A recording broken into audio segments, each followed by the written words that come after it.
Okay, so I'm going to dive in fairly fast into today's topic about how to get your first 8A contract in the federal market.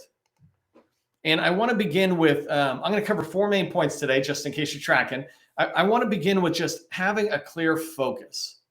It's important as a federal contractor, and 8A in particular here, right? It's important to have a clear focus about who you sell to and what you do. And the reason you want to have this focus is because it helps you eliminate confusion and remove friction between you and the buyer. I want you to avoid confusing a buyer. If you go in and say, I sell this thing and this thing and this thing and this thing and this thing, well, the buyer is going to be confused. First off, they'll forget about the first thing you said because they were busy trying to remember the last thing you said. And if they're not really related, they're confused because while you're saying things to the buyer, the person you're talking to, they might be thinking, oh, you said cloud, let me go over here. Wait, you said elevator, let me go here. Oh, you said this, let me go here. And it's different people that they might want to introduce you to. So you begin to cause a little bit of confusion with the buyer. But when you focus down into that 2 or 3 words, right? If you focus down on your core competency, it makes it easy for the buyer to help you, right? There's this great line of Jerry Maguire that says, help me help you. And focusing, if you can focus, then you're helping the buyer help you. And the buyer typically is like an acquisition or a small business professional before you get to the program office. It's the same story for supporters, right? I'm a supporter of yours. Don't confuse me by telling me too many things you do, right? There's a company out there, AssureSec. They do data security. They do all sorts of cybersecurity, but they've tightened it down into data security. I'm like, oh, data security. That's this company, Bayin, SharePoint. I begin to get it in my head. And so PTAX, Women Business Centers, the SBA district office, the small business professionals, these people, your teammates, they're all supporters of yours. And you want to make it easy for us to help you. Help me help you. All right, so 2 examples of clear focus that are must-haves that you do. The first thing is you must have a focus on the target customer that you're going after. And what I mean is pick one department, right? I usually say agency, but let me just say department. So it could be Homeland Security, it could be Department of Veterans Affairs, it could be Department of Agriculture, right? I don't care what it is, but pick one. And as long as it's big enough to be able to give you a lot of money in there, then doing your business development in there will be fine. In particular, today's training is about how to get your first 8A contract. If you're here to learn about how to get your first 8A contract or first 2 or 3 million, then you don't need to go to a lot of departments. One department can serve that need for you. And then when you've got your couple of million, then you move on to a second and a third. So pick one department, HHS, DHS, Army, Navy, whoever it is, but pick one because then your efforts will be driven into there. The second thing that you want to have clear focus on is your core competency. That's that 2 or 3 words that make it easy for me to go, SharePoint, data security, elevators, right? I'm naming people. I'm not just picking words. I know exactly who those people are as I'm saying them. And when you have one core competency, you make it so much easier for you to have that success. And I'm going to move into the first step I really want you to pay attention here is you need to maximize the visibility. So if you want to win a contract within the government space, if you want to win your first 8A contract, you need to maximize your visibility, the visibility of your company. The reason this is important, the reason it's important to maximize your visibility is because you want to be where the buyers look. It's the difference between passive marketing and active marketing. Active marketing is something you do. You go to the 8A conference, you're passing out flyers, that's active marketing, right? But if any of those people went to look for you, then they would that's passive marketing. You're not really doing it. So an example is your website. If somebody is coming to your website, they're doing the research themselves. You're not doing anything. It's passive on your side. They're being the active one. But if you're going and trying to get somebody to understand who your company is, you're doing that activity. Well, it's a 99 1% mix, meaning you can reach out to 1% of the buyers. And but the other 99%, you have to depend on your marketing assets to be able to address the questions that they have. Hey, you do data security, tell me about it. Well, my website is going to tell you about it, or some other platforms. And so the reason it's important for you to have clear visibility, to maximize the visibility, is because you want to be where the buyers are looking, be where your teammates are going to be looking. So let me just say really quickly, what is visibility? Visibility I describe in 2 words. You want to be findable and you want to be attractive. And I don't mean attractive in a good hairstyle. I mean attractive to the search intent. So let's start with findability. Findability means if a SureSec is looking, or if somebody is looking for data security company, somebody who can protect their data, then a SureSec wants to be found. And so if they do things around visibility that help them be found, then they're doing that part of visibility. They're being, when somebody searches for data security, a SureSec comes up. The second thing is attractive. When that person, that buyer comes in and looks at this company's website for data security, what they don't want to see is all this expansion on red team and blue team cyber, or expansion into software development and DevSecOps, or into IT like managed services, or into program management. The bigger and bigger it gets, the more you're distancing yourself from the buyer's search intent. They were searching for data security. When they landed, what they want to see is depth of explanation or depth of content that says, hey, we are a data security company. Now, if you're newer to the market, which you must be if you're looking for your first 8A contract, then you don't have to worry about going crazy on your website. Just make sure what's on your website is not many different things. Make sure it's focused around that core competency. And so visibility is about being findable when somebody is looking for you. And when they find you, you're attractive in the sense that you appear to be the company that matches what they searched for. Okay, so just want to give you a quick story around this, because this happens all the time. I've been doing this 5 years, helping businesses for 5 years, and I frequently hear back from customers who have done the work to become visible, and they start receiving calls from buyers and from large prime contractors. And this is a big deal, right? Sometimes it leads to meetings and you come in. Sometimes they're querying you for data. Other times they're inviting you to bid. Sometimes it leads all the way to a win, right? But the reality is, imagine agencies calling you and asking you to work with them, either to work with them to understand the requirements or what's possible, right? That's capture or in business development, or they invite you to bid. Now you jump into the bid and proposal side.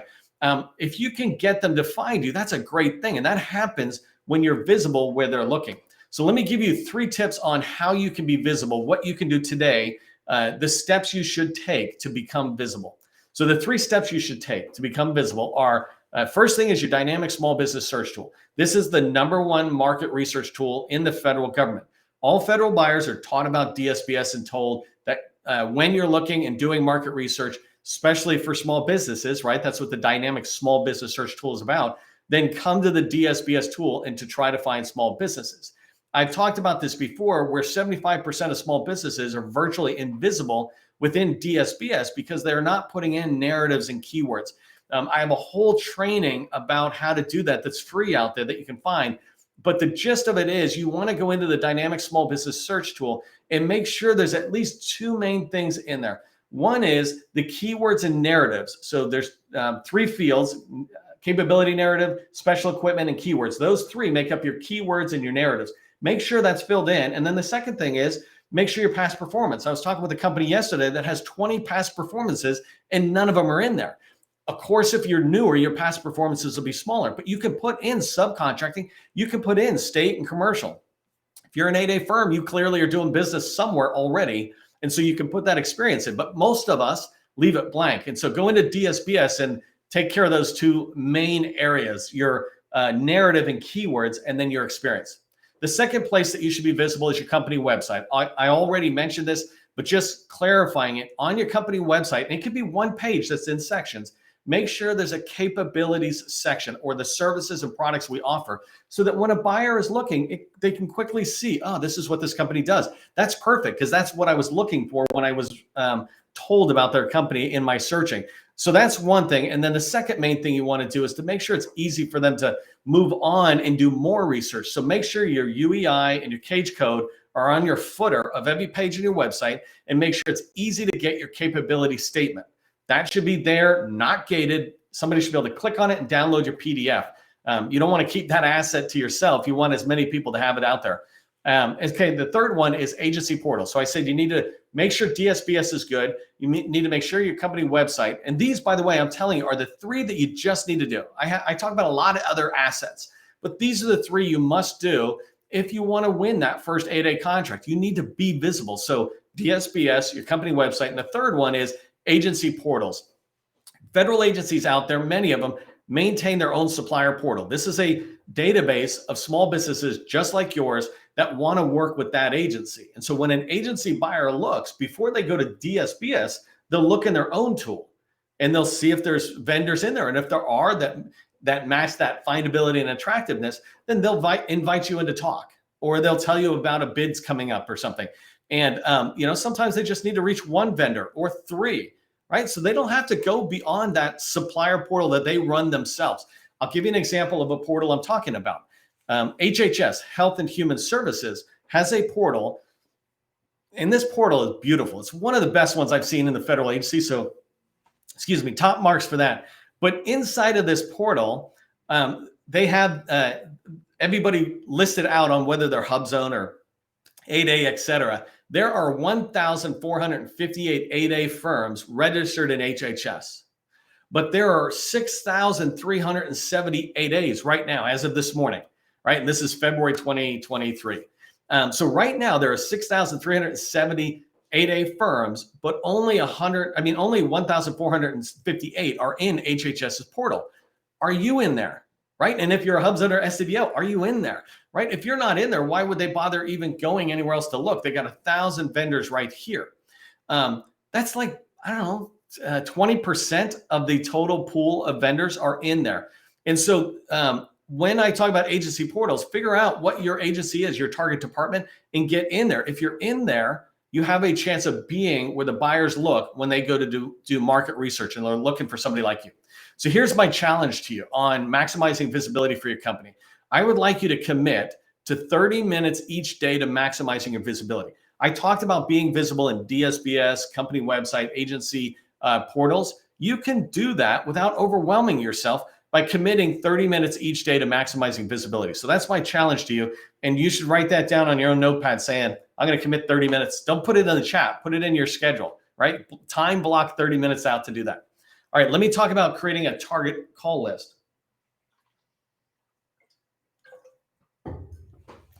So the first thing you need to do if you want to get your first 8A small business contract is to maximize your visibility. The second thing you need to do is to create a target call list. The reason for a target call list is because buyers aren't going to be calling you. You need to go to them. Even though I just said visibility will increase the likelihood of people finding you, the reality is only a small portion are going to come to you. You need to target down who do you want to reach and go to them. So I said HHS, it's one thing to put your contact information in the supplier portal. It's another to go knock on their doors, right? Don't just wait for them to come to you. That's a good second tier option. But the first option is to go knock on their doors. And so you need to build a target call list in order to know whose door to knock on. And that's what a target call list is, right? It's just a list of buyers at your target agency that you're going to call. And list of buyers could be contracting officers, contract specialists, could be program office personnel, could be small business professionals. There's a lot of people in there. It is not hard for you to build a list of 1 to 200 names is what we always say.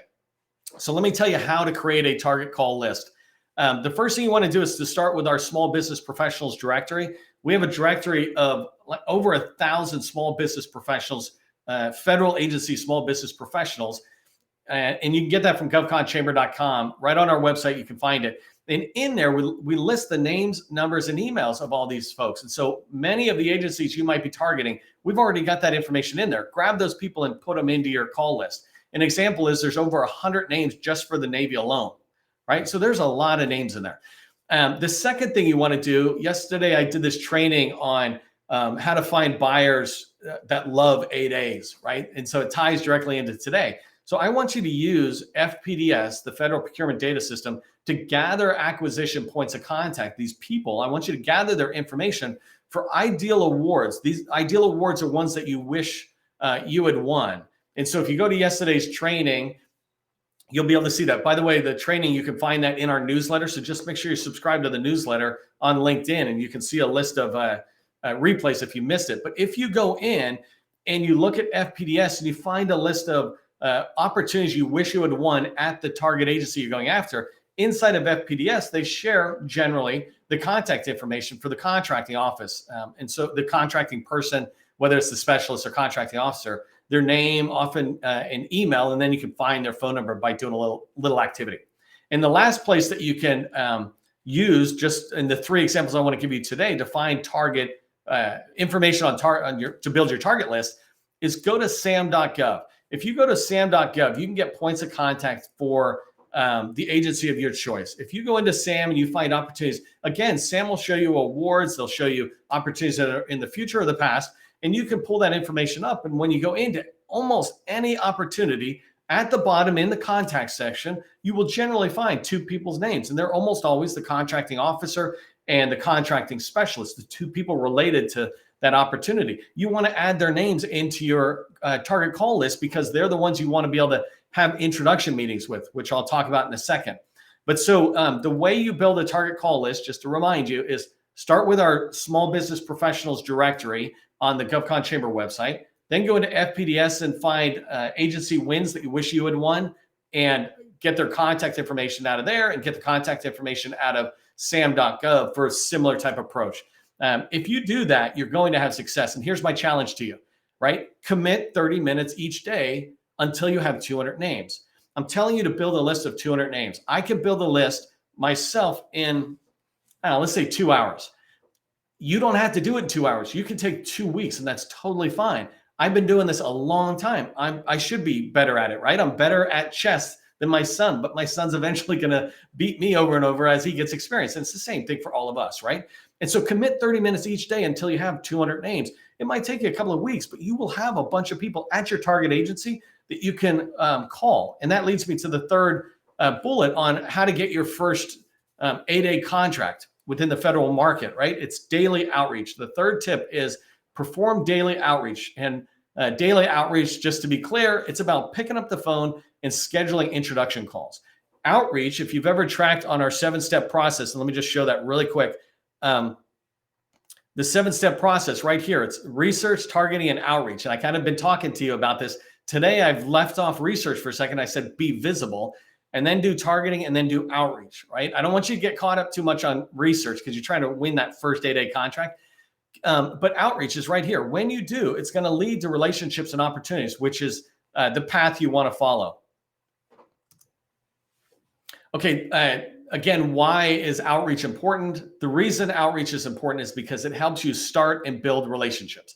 That is the primary purpose of outreach. It helps you pick up the phone, start calling people, schedule introduction calls. That's the starting to build a relationship. And then by having the meetings, you're starting to build it, and you schedule a follow-on meeting and a follow-on meeting. And now you've got a relationship with a federal buyer that fits into your strategy, right? So the first reason why it's important to do outreach is because it's going to help you start and build relationships. The second reason it's important to do outreach, especially daily outreach, is it's going to allow you to find opportunities in your target agency. How do you find out about opportunities, right? SAM.gov or GovWin or any of these tools that are out there. Well, you're a day late and a dollar short, as they say, when you're looking at one of the tools. You should be talking to the buyer, because as you have relationships with this buyer, they're going to talk to you about opportunities that aren't even out there in these tools yet. Oh yeah, I know this program office has been talking about next year, maybe going after this thing. Or you know what, we have this simplified acquisition that's under $25,000, so it's not even in SAM, that you might be a fit for. Let me have you connect with the buyer, the program office in there. So when you do daily outreach, you're going to build relationships and you're going to learn about opportunities. I had a customer doing daily outreach, and I just want to share this quick story that they were able to start having meetings immediately within a week or two of them starting the process of picking up the phone and calling people, daily outreach, right? They were able to have meetings, and some of those meetings led to contracts, right? And one particular person I'm thinking about, one of our customers, they did outreach and they were able to start getting in, and they started winning contracts. And these were what I call tiny contracts, under $100,000, right? Those might be nice, good contracts actually when it's your first one. But these tiny contracts, they were able to get in there and win through this outreach because they made the buyer aware of who they were. And then I watched as they were able to evolve that to then they were getting invited to participate on little bigger opportunities. And the most recent one that I was hearing about was several $1 million opportunity coming out that the government is asking them, hey, we want you to be looking at this opportunity and bidding. The government's not just going to hand it to them, but what the government is saying is, We know who you are. We like you and we trust you. Now we want you to come in and be one of the bidders in here. That's the whole idea of doing outreach, is it starts building relationships that lead to opportunities, just like it did with this customer. So let's talk about how do you do daily outreach. And I just want to give you three quick tips on how to do outreach or daily outreach. The first thing is when you're picking up the phone, right? Targeting is about a name, a number, and an email. When you pick up the phone, you're just going to call and leave a voicemail. If they don't, if they happen to answer, then you're going to talk to them and you're going to schedule a meeting. What you're trying to do is to just schedule an introduction meeting. The voicemails that I leave, make sure you have a script so that you read the same script every time. You're not winging it. You're calling them saying, hey, we're a firm that does data security. We'd love to have an introduction call. By the way, we're an 8A small business, right? You don't have to lead with that tag, but there's nothing wrong with saying that tag, or you can follow up with it. So the first thing you're going to do is call and leave voicemails for this targeted list of 200 names, right? The second thing you're going to do is follow up with an email. And what you're doing is just starting the marketing process with them. People take time. We call it marketing touches, 20 to 60 touches. Inside the GovCon Chamber, we say it takes 7 hours for somebody to get to know you. Well, these voicemails and following up with an email, that's the beginning of getting them to know you. Before they even like or trust you, they have to know you. And you following up like this is going to help them get to know you. And the third tip I want to say is that you want to be persistent, right? You're looking to get a federal contract that's worth $100,000 or it's worth $1 million at some point, right? If you want a contract that's worth that kind of money, then you need to be persistent, put in the work, and don't give up. When you talk about how do you get your first contract, it is being in front of the buyer. The rest of the stuff you kind of got covered with the focus, right, of what you sell. But if you can't get in front of the buyer, you're not going to be able to sell anything. And so by picking up the phone and scheduling an introduction call, you're going to develop those relationships that will lead to you identifying opportunities, and those opportunities will lead to your first contract. And here, it's the same thing as I said before. Maximize visibility, time block 30 minutes for that every day. Targeting 30 minutes every day. Outreach, the one we just talked about. I want you to commit 30 minutes each day to calling buyers. If you commit to picking up the phone and calling buyers, you're going to call 5 or 10 every day. That's going to start adding up to real numbers of people that begin to get you in front of buyers who actually want to work with you. But it takes time and numbers to get it going. But if you start this process within 30 days, you can be in front of buyers who will be able to guide you towards your first contract. But you got to pick up the phone. You got to get started doing some of this stuff. So just as a recap, there is no secret to winning your first 8A contract. There's no secret to it, right? It's just a process. Have clear focus on what and who you sell to. Maximize your visibility so buyers can find you. And then create a target list of federal buyers to call. And finally, you want to sit there and commit daily outreach to build relationships with federal buyers that'll lead to those opportunities. My tip for you, the last thing I want you to do is go into DSBS right now. It's dsbs.sba.gov and perform a keyword search. Don't look for your company. Perform a keyword search around what you sell. Does your company come back in the results? How does your profile look when you see it? Right? That's what your buyers are going to see. And that's the first thing I want you to be paying attention to, because you'll want to clean that up when you sit there and pay attention to visibility. If you're not subscribing to our newsletter, go ahead and subscribe to that by visiting my LinkedIn profile. And you can subscribe today. That's where you can see the topics we're discussing. We're discussing 8A businesses all week and the process around succeeding as an 8A. So there's 3 more, and I want you to be able to join us as we go forward. And I do want you to remember that government contracting is not a secret. It's just a process.